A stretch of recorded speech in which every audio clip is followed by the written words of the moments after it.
Okay, let's talk about something na mabigat. Utang.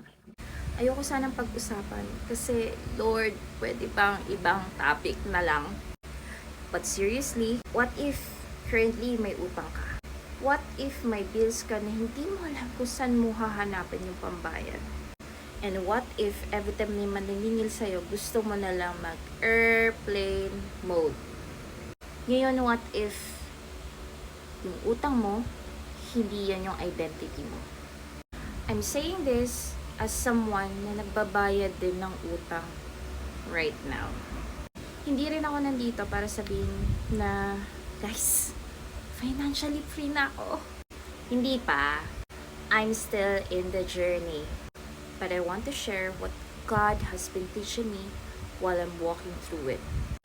I know what it feels like. Let me be honest with you. Meron din akong season na sobrang bigat ng financial situation ko. At kapag may utang ka, hindi lang pera yung dala mo. You carry fear, shame, anxiety, guilt, and you start attaching your financial situation as your identity. Parang, I'm a failure. Hindi ako marunong humawak ng pera. Ganito na lang yung buhay ko. Baka wala na akong future. Hindi na ako makakabangon. And maybe some of you watching this, that's exactly how you feel right now. Maybe tinitignan mo yung bank account mo. At nung nakita mo yung bank account mo, nag-umpisa ka na rin mag-judge sa sarili mo. I know that feeling.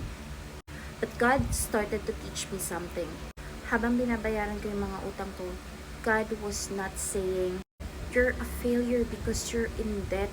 He was actually teaching me, you made mistakes, but that mistakes is not your identity. There's a difference between I made a bad decision and I'm a bad person. There's a difference between I have a debt and I am a failure. There's difference between I'm struggling financially and I'm hopeless. Those are not the same thing.